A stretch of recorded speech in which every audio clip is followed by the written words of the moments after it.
Howdy folks, it's Doodly Squatch here. Got another Draw Me a Robot challenge, and this was a pretty fun one. And let's just jump into it. Here we go.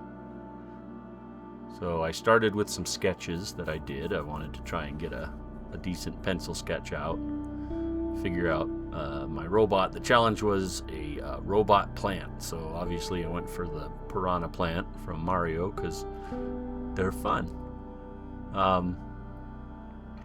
But I guess the subject that came up in my mind today was thinking about like formative experiences. So things that kind of mark you, make you who you are, and follow you throughout your life, that sort of thing. So for me, I was thinking about movies. I know I've talked about movies before, but thinking about movies that I watched as a kid that almost come up a lot later in life, or just things I've picked up from them that became kind of part of me. So firstly, I've spoken about Beetlejuice before and kind of my relationship with that movie and how it was a big part of my early childhood, where I love Beetlejuice. It's and kind of his gravelly way of talking and things like that, and like sort of thinking on that a lot, and how his mannerisms, or just his, I guess what he thought it was funny, that kind of humor, kind of followed me through that. Another movie and or actor, Jim Carrey, when I saw him in The Mask, it was such a big thing for me, seeing what was essentially a cartoon come to life. Was really neat, and in like the humor, the way he talked, the really over enunciated ways of talking with his lips and all that, and just having very, very physical gesticulating kind of acting. You could see it in my art when I was a kid. I was always drawing, him screaming with his skull coming out of his face and his eyes coming out of his skull, and oh god, that kind of stuff. And just the the endlessly quotable things, like it's like, somebody stop me, and smoking. Just so cringe now. But it made me a very energetic child. I never really, I didn't push to be the center of attention, but it did happen infrequently. Especially, just when kid, and it's funny seeing kids sort of latch onto those things even now. Just some of the quotes from popular movies. A sort of funny moment was when I showed my family the movie Major Payne for the first time, and Major Payne's one of my favorite movies.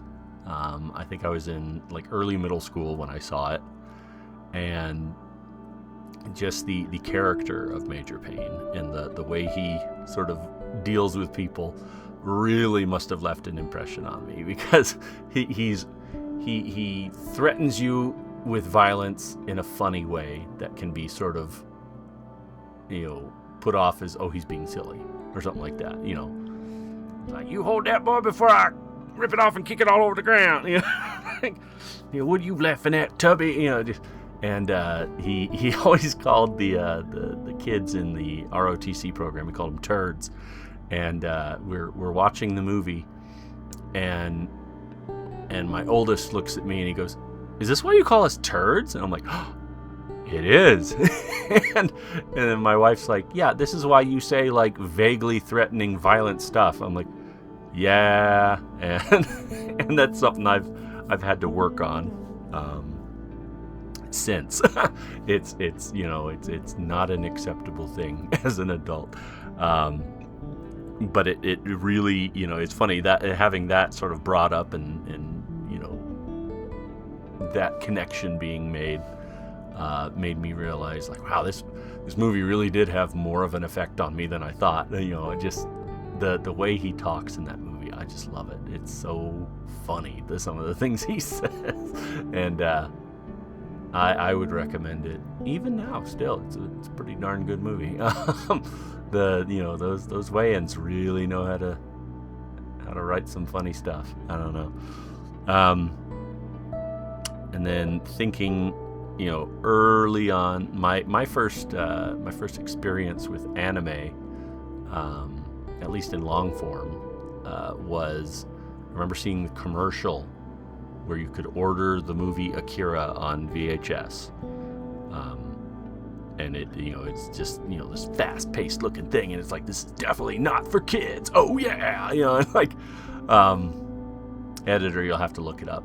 It'd be fun to toss a clip in, because golly, it's funny. But I remember seeing that and being fascinated, and my childhood friend Colin had that movie, and I went over and watched it, and it was 2+ hours long, and I had no idea what was going on, but I knew it was just something crazy. And just the visuals alone from that movie, the just sort of Neo Tokyo, technology, crazy motorcycles, and then the like body horror of Tetsuo exploding into a giant, whatever baby thing at the end. And, I had no idea what was going on, but I knew I liked it. It was cool. And you can see that sort of stuff in my artwork all the time. Somebody with one arm exploding big into just a mess of just, cords and tentacles and flesh. Oh, it's all over. It's everywhere in my art. And I have Akira to thank for it. And that sort of started me down my journey of discovering anime, and picking up on themes and characters and just all that.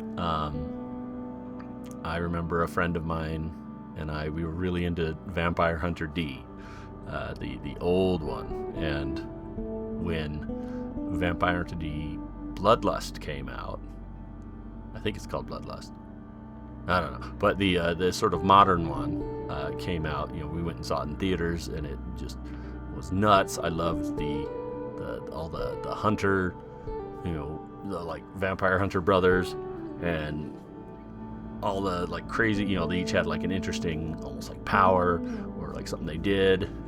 And there was the guy that became like a super powerful ghost while he was like clinically dead, and then they'd revive him, and it was crazy. I loved it. It's so good. And so just seeing how those things have sort of shaped me and my art and my personality even. My dark sense of humor definitely comes from like the media I consumed as a teenager. But yeah, it's it's been it's so fun to sort of connect those dots, and then to see in my own kids the things that they were interested in their earlier years, kind of following them along, or like even now, just kind of taking note what they're into now, and see where that takes them. My editor is really into the video game Disco Elysium, and he remembers watching me play that the first time, and then he's since played it and gotten really into it. He dressed up as Harry Dubois for Halloween, and then I recently just got done playing it again, and yeah, it's a great game, great storytelling, and I definitely I could see it not being everyone's cup of tea, just because it's kind of a slow burn, but it's a fun game. I really enjoy it. I love the art. It's nowhere near what I draw. I'd love to be able to do like the sort of like smeary, painty look of that game. It's just gorgeous, and it's been really fun kind of, enjoying it again, but, with my son there and him helping me out and pointing out things I haven't done before, or just, seeing, because it's a game that, sort of branches, and, there's different ways to come to a different conclusion and all that. But it's been really fun, and I'm curious if that takes him somewhere, or, a lot of the, he's, watching a lot of new films in film class, and seeing, different films from different, countries and backgrounds and all that. It's really quite cool. We're all just these little sponges, and we're taking in everything that we're looking at, and it becomes ingrained in us, and we become from that, whatever we're taking in is, building on us, and, for better or worse, but, it's just super cool. I don't know. It's kind of rambly.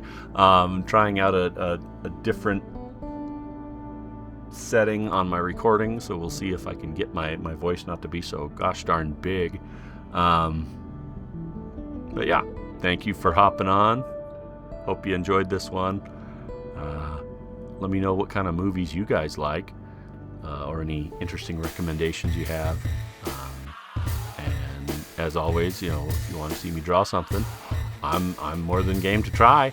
But anywho, like, comment, subscribe, all that jazz. We'll see you next time.